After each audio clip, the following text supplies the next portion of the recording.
Liberal tears gun oil because America. Hey guys, Stag, Wolf and Stag Wastelanders. I just wanted to come out here and take a moment to talk to you guys while I'm out here in the wasteland and mention that we have a Patreon account.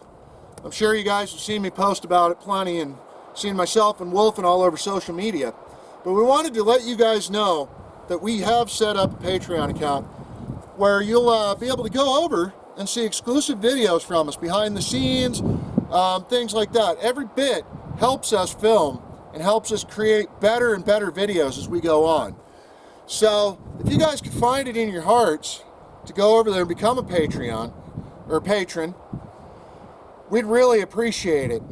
For $5 a month you can get the basic entry package, and it goes all the way up to $100 a month where you'll get to see exclusive behind the scenes videos. You guys will get to see plenty of what we do and how we're doing it out here. So if you guys wouldn't mind, head over to Patreon. The link will be in the description below me, and it'll also be in the first pinned comment. If you don't feel like being a Patreon or a patron, perhaps maybe you guys could consider just donating to us directly on PayPal. That link will be in the description below. Also, if you really like what you're seeing, go ahead and share out our videos, comment, like, subscribe, hit the bell icon that should be somewhere down here, and you'll get notified whenever we do new videos. We're trying to make this a full-time thing, guys, and we can only do that with your help. If you guys could share out our videos, like, subscribe, tell your friends about us, and even visit us on our social media. We're at Wolf and Stag Wastelanders over on Twitter. And I probably butchered that, but we're also over on Parler. So if you guys want to come out and talk to us directly, you feel free to do that. All of our social media will be posted down below. We also have a Facebook and an Instagram account. So if you guys could find it in your hearts to donate to us and help us continue this going, please visit the PayPal link below and the Patreon link below. Everything will be in the description and in the first pinned comment. So, thank you guys again, and this has been Stag with Wolf and Stag Wastelanders. Be safe out. Alright, hey Wastelanders, Stag again. So, I'm going to do an in the car video. Try to do some driving and talking. So, everything going on in the world, we've got a lot of bad situations going on. Touched on it earlier, so I'm going to talk about this. As I stated before, my father-in-law just purchased his first handgun. It's a Desert Eagle 1911G by Magnum Research. It is a 45 ACP. It is a 1911. It's modeled after the Colt government model in stainless steel. He actually really likes it, and he would prefer a classic 1911. Well, it has that classic look, but it's stainless steel, and he really liked it. He also really liked the trigger on it when he tried it out at the gun store. So because of that, it got us talking about stuff. We've been talking about it for a while, you know. The last couple of days we've been talking about, because again, I was laid off, so, you know, see the shill from the beginning of the video. But my father-in-law has been talking a lot about, lately, about, the communists on the left. Now, he grew up in the era of having to be scared of the Bolsheviks and the communists and communist Russia. So he knows about this kind of stuff. The guy's 60 years old. He's lived through this, right? He's lived through the Red Scare. He was born in the midst of the Red Scare. So the fact that he is seeing this and he's becoming more and more concerned, and another thing that also adds into that is my father-in-law is a student of history, his Lakota heritage, so he knows all about the Plains Indian Wars. He's probably a lot better or a lot more knowledgeable than even the National Park Service at Little Bighorn. He has studied every aspect of it. so he knows. He's also studied the Civil War. And I've studied the Civil War in depth years and years ago, but we're looking more and more like we're headed for a Fort Sumter moment. 1860, 1861. Oh, it's 2020, 2021, right? So the left is calling for this kind of stuff. They're actually calling for sieging. They were calling for a siege of the White House, right? Well, they couldn't do that because they were basically told, do it and you'll be in federal prison, right? So they backed down from that, and then they started heading for this idea that they're gonna, last night on Twitter, as I mentioned in my previous video, they talked about burn this MFer down, burn this MFer down. If they confirm a new justice after, this soon, burn this MFer down, and we're going to,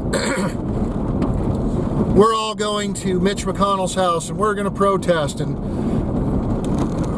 I don't remember protests in the First Amendment being a redress of grievances, being burn this MFer to the ground. I don't remember that. I don't remember anywhere in the First Amendment stating that you could peacefully, I believe it says peacefully assemble, which is what gun owners have been doing for years, peacefully assembling, right? But it's looking more and more like there is no peacefully assembling from the left. So I've been thinking a lot about, how to use my words and what to say about the situation. And moving forward, I think I'm going to be more direct. I'm not going to try to censor myself. There's no point. We're going to be moving, we're going to be mirroring every video over on BitChute anyway. But that's a sidetrack. So I'm going to get back to the main point of this video, which was my father-in-law looking at the situation. I know I went on a little fucking diatribe there, a little rabbit chase, a little I went off there. But my father-in-law was a man who, a year ago I said that we're probably headed for a civil war. Or a few years ago, him and I talked about it. And I had said we're probably headed for a civil war. My father-in-law was like, well, maybe, I don't think so. Trump gets elected, then he goes, the left wants a civil war. So we've talked about this throughout the years. Now, 4 years, it's pretty peaceful. Fairly peaceful. Then more and more stuff starts happening. The coup hits, and it becomes less and less peaceful, right? And then the left is telling us, okay, we have to lock down. We have to protect our elderly, our most vulnerable, our sick. That's fine. I had it back before we even knew exactly what the hell it was, right? My father-in-law, who is one of those people that's in the high-risk category because he has asthma, he had it. He didn't end up in the hospital. He was really sick. He basically had a man flu out of it. So did I. My wife had it. My 8-year-old daughter had it. My stepson is the only one in the house that didn't get it. So we all had it. We were all sick. We all lived through it. It was the sickest we'd ever been with a cold ever. I don't remember ever being that sick in my life. No vomiting, nausea, but the dehydration, the respiratory stuff, the coughing, the sneezing, the constant congestion that I just could not get rid of, and then my fever breaks. And it was like, holy crap, my fever broke. Yay! I started feeling better, and it was within the time period that they say that you'll get sick and then you'll feel better, right? If you're healthy. So, all right, Highway Patrol. Go Trooper. Hell yes. Anyway, sorry guys. So we talked about this, and the more and more the lockdowns are in, the more, at first we were like, okay, we can deal with this. But then we start seeing that more and more people are surviving it. All these lockdowns are just a political ploy, try to destroy the economy that was booming. And everything starts falling apart. The wheels start coming off, so to speak, right? So we get further and further and further into that, and we start seeing how things are going. My father-in-law and I start talking more about the stuff. We start discussing everything going on, and we're like, okay, this is, this is getting to a level where it shouldn't. Like, there should not be all these restrictions, right? And I live in a red state, so my governor, who's a rhino, placed in all these restrictions that even our police department wouldn't enforce. And I live in the second largest city in my state. The police department wasn't even enforcing the restrictions on shopping centers. They were like, nope. I talked to some of our officers, spoke with our police officers, with a couple of our police officers. They told me that the situation was getting worse and worse. Domestic violence was up. Traffic stops, they were happy. They didn't have to do traffic stops anymore because of, the threat of the virus or whatever. They were happy about that. Enforcing the lockdown orders, or not really lockdown orders, we didn't have a lockdown, but enforcing the social distancing orders and all that. They didn't care, they weren't doing it.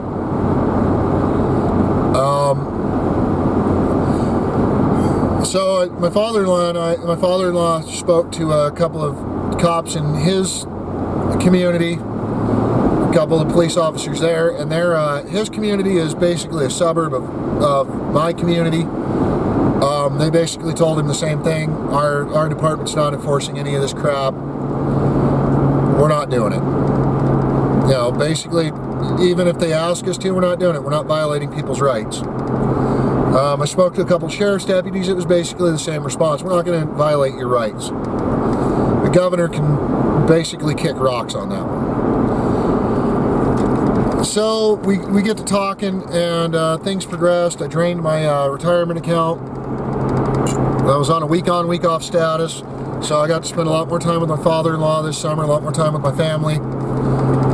And things kept continuing to progress. I was able to start doing a lot more videos. You guys saw them. My father-in-law and I start talking more and more about this stuff. Now come to this week, where my father-in-law and I have spent a lot of time together. And this is when a man who hates semi-automatic handguns. He thinks there's no use for them. Didn't really understand. I mean, he understood why I carried. He understood the principle of carrying and being armed, but the fact that we're both avid Trump supporters, and the way things are going, he wanted to protect himself. Well, I tried to convince him into something like a modern handgun. He's not a modern weapons kind of guy, right? His collection consists of 1903 Springfields, 303 Enfields, Mark 1s, Mosin Nagants, an M1 Garand, a Craig Jorgensen, basically old guns. He's even got a Gewehr 88, which was in the German Empire, pre-Carbiner 98. Pre-Mauser, basically. And it is stamped 1890, so that's something, right? So we get to this situation where he's literally looking at loading up his in-block clips for his M1 Garand, and he stated, if it comes to it, he's going to be out with his 270, 800 yards away, taking shots at him. Those are his words, not mine. if it comes to a shooting civil war, he's going to be sitting back doing it, from distance. The guy doesn't, he doesn't have body armor. He doesn't believe in body armor, I guess. I don't know. I think he believes in it. He just doesn't believe in it.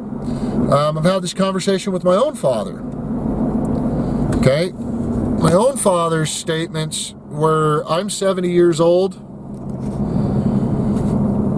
My Mini 14, my 9mm, all that's coming with me, but I'm 70 years old. So, I'm gonna, just do what I can do, and I'm gonna fight the best I can fight. My Mini 14 is gonna get used. Probably his Ruger #1 is gonna get used too. Gosh damn, the speed limit's hard to maintain. 30 in a frickin' 30 on a road that's normally 65 in a construction zone. Sorry guys. So we moved on from there, and my father-in-law, like I said, bought his first semi-automatic handgun. He bought the Magnum Research 1911, the Desert Eagle 1911G. Really nice handgun. He paid $809 for it. He was going to buy a Rock Island 1911 government style. He saw it days later, after he had already bought this 1911. And he was like, I should have, it was only $450. Well, I've had friends who have had issues with the Rock Islands, and I wouldn't recommend them. And I told him that. So he said, okay. Well, he got a high quality handgun for $810. He's a lefty, so finding a holster was a little bit harder. We did find him a holster for it. So there's a good update for that. We found him a holster yesterday. Fits the 1911. We didn't have to adjust the thumb brake. But moving forward from that, we go into the situation of this guy is a man who is basically ready for a fight now. And I can say that ties into his German and Lakota Norwegian heritage, ties into my German heritage. We're gonna put up resistance against anyone who wants to impose communism and impose their violent rule, right? Mob rule. We're not about that. This is a constitutional republic, so we're ready to do what we have to do. I have the modern firearms, right? I like the modern equipment. It's what I know best. It's what I use best. So you guys have seen it. I have the G36, and that's what I have, right? So I have the G36, and that's what I'm going to use. That's what I'm going to carry. That's what I'm going to be out in the field using. In my father-in-law's case, it's going to be his M1 Garand. It's going to be his M1 Garand and his 1911 strapped to his hip. Again, we're hoping that it doesn't come to this, guys, but really, it's looking more and more like the situation is coming to that. So I just want to talk to you guys, and I want you guys to think about that. Be safe, and protect your families, and be ready for whatever comes. This has been Stag with Wolf and Stag Wastelanders. Be safe in the wasteland.